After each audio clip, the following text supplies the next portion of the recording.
Apa jadinya jika Bagong yang periang dan lucu mendadak meluapkan amarahnya? Bahkan luapan emosi tersebut sampai membuat Kahyangan geger. Lantas apa penyebab dari murkanya anggota punakawan tersebut? Semua akan terungkap melalui kisah Bagong ngamuk Kahyangan kali ini.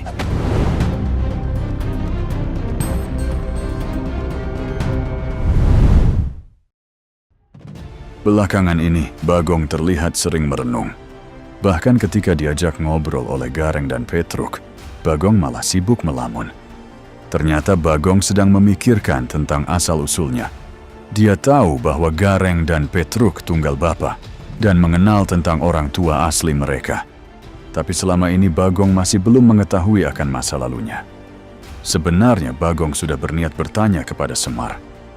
Namun Bagong takut bila nantinya hal tersebut akan melukai sosok yang sudah dianggap seperti bapaknya sendiri. Bagong pun akhirnya menyendiri di tepian pantai. Dan pada momen tersebut Bagong bertemu dengan Raden Antasena. Kepada putra Raden Werkudara itu, Bagong mengungkapkan keresahan tentang siapa bapak kandungnya. Jadi supaya mendapatkan jawaban pasti, Raden Antasena bersedia mengantarkan Bagong ke Kahyangan. Bagong diminta bertanya langsung kepada Batara Guru, karena sosok tersebut pastinya tahu akan segala hal. Tapi Bagong harus merahasiakan segala hal tentang bantuan dari Raden Antasena. Mendengar penawaran tersebut, Bagong pun jadi bersemangat dan langsung bersedia. Sambil menggendong Bagong, Raden Antasena mendaki Gunung Himalaya, di mana gerbang Kahyangan terdapat di puncaknya. Sementara di Istana Repat kepanasan, para dewa sedang mengadakan pertemuan. Adapun pertemuan tersebut membahas banyak hal yang dipimpin langsung oleh Batara Guru. Namun tiba-tiba Bagong masuk sendirian dengan segala kepolosannya. Lah, jebul Kahyangan koyo ngene rupane iki.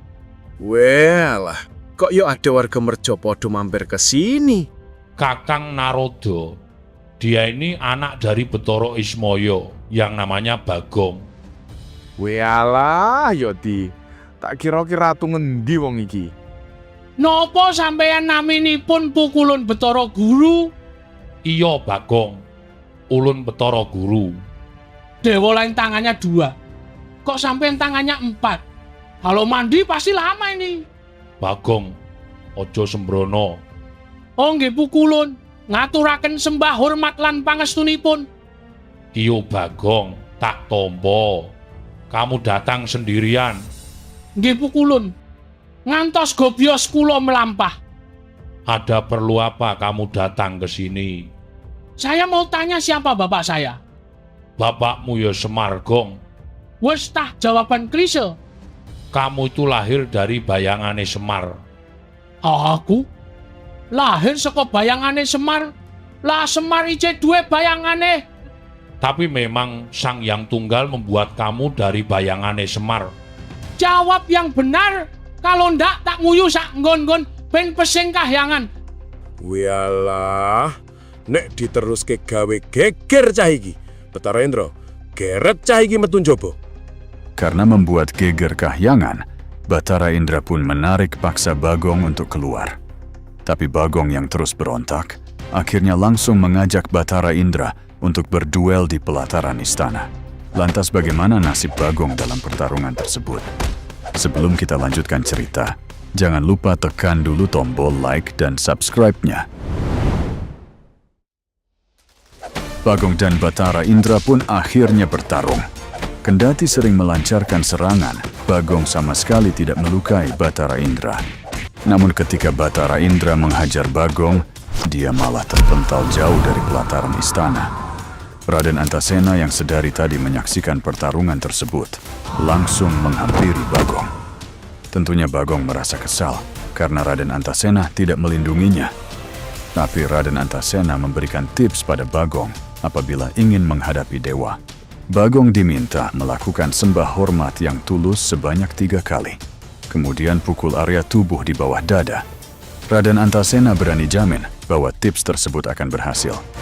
Bagong pun penasaran dan ingin mencoba tips tersebut. Maka dia kembali ke pelataran istana untuk menantang Batara Indra. sementara Raden Antasena mengamati dari kejauhan. Dengan percaya diri, Bagong meremehkan dewa tersebut. Dia pun melakukan sembah hormat yang tulus sebanyak 3 kali. Begitu pukulan dilayangkan ke perut Batara Indra, dewa tersebut langsung meringkuk kesakitan. Bagong yang melihat hal itu jelas tidak percaya. Sambil tersenyum sombong, Bagong melewati Batara Indra dan ingin kembali menghadap Batara Guru. Namun kali ini Bagong sudah dihadang oleh Batara Bromo.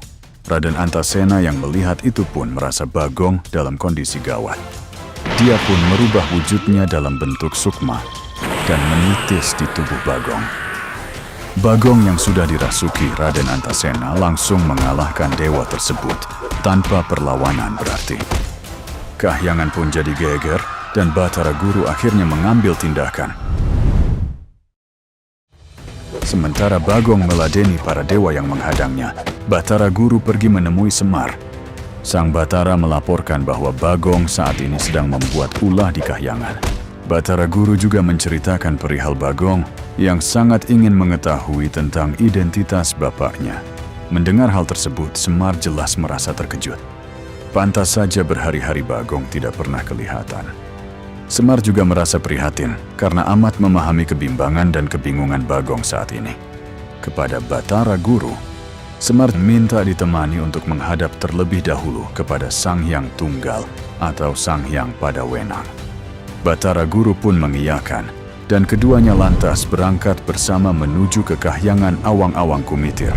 Singkat cerita, Semar dan Batara Guru telah menghadap kepada Sang Hyang Padawenang. Dengan amat sangat, Semar memohon kepada Sang Hyang Padawenang untuk bersedia menemui Bagong. Nantinya Sang Hyang Padawenang diminta menceritakan asal-usul salah satu punakawan tersebut. Karena penciptanya sendiri yang bercerita, diharapkan Bagong jadi lebih tenang. Sang Hyang Padawenang atau Sang Hyang Tunggal pun bersedia. Dan kini Semar, Batara Guru, dan Sang Hyang Padawenang pergi menuju ke istana Repat Kepanasan. Dari kejauhan, Bagong nampak sedang kebingungan mencari Batara Guru. Namun tiba-tiba, Semar, Batara Guru, dan Sang Hyang Padawenang sudah ada di belakangnya. Tapi sembari diselimuti kekesalan, Bagong bertingkah tidak sopan di hadapan ketiganya. Pas tenan ono Semir. Karo bapamu dhewe ki sing tata, Gong. SSS ndak ada. Aku lagi marah, lagi nyari nama bapakku. Iki ngopo pukulun Betara Guru nggawa cah cilik? Bagong, sepisan neh ojo sembrono. Iki pukulun Betara Tunggal. Mendengar hal tersebut, Raden Antasena yang sedang menitis keluar dari raga Bagong. Bagong dan Raden Antasena pun lekas meminta maaf dan memberikan sembah hormat. Sang Hyang Tunggal pun memaafkan Bagong dan menceritakan maksud kedatangannya. Sang Hyang Tunggal pun bertanya alasan Bagong mencari tahu nama bapaknya. Bagong pun berterus terang bahwa dia hanya ingin menunjukkan bakti kepada bapak kandungnya. Tapi dia tidak tahu siapa orang tersebut. Bagong tidak sudi ikut Semar lagi, bila tidak mengetahui pasti tentang masa lalunya. Kepada Bagong, Sang Hyang Tunggal pun menceritakan bahwa memang Bagong tercipta dari bayangan Semar. Di masa awal-awal turunnya Semar ke dunia, dia merasa amat kesepian. Guna menghilangkan rasa kesepian tersebut, Semar pun memohon kepada Sang Hyang Tunggal untuk dikirimkan teman. Saat ditanya tentang simbol dari suatu kesetiaan, Semar menjawab bayangan. Oleh sebab itu, Sang Hyang Tunggal pun menjadikan manusia dari bayangan Semar. Manusia tersebut bersifat kekanak-kanakan, selalu ingin bermain dan juga belak-belakan. Tapi semua dia lakukan supaya Semar terhibur dan tidak merasa kesepian lagi. Dengan semua sifat tersebut, maka manusia itu diberi nama Bagong. Kendati diciptakan sebagai rekan, Semar malah sangat menyayangi Bagong layaknya anak sendiri. Jadi kalau Bagong mau menunjukkan bakti, ya tunjukkan saja kepada Semar. Mendengar cerita tersebut, Bagong pun kini tersadar. Dia merasa lega karena sudah mengetahui kebenaran tentang dirinya. Raden Antasena juga meminta maaf karena sudah melibatkan diri. Dia hanya kasihan kepada Bagong karena Raden Antasena sendiri juga pernah mencari bapaknya. Semar pun sudah memaafkan semua kesalahan Bagong. Dan sampai kapanpun, Bagong akan tetap diaku sebagai anak. Dengan demikian, berakhirlah rasa penasaran Bagong tentang siapa bapaknya. Dan begitulah kisah Bagong Ngamuk Kahyangan yang diambil dari sebuah lakon Bagong Takon Bopo.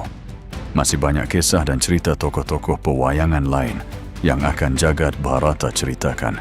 Jadi jangan lupa tekan tombol like, komen, share, subscribe, dan aktifkan lonceng notifikasinya untuk mendapatkan update terbaru dari kami. Jagat Bharata undur diri. Surodiro Joyoningrat, Lebureng Dening Pangastuti.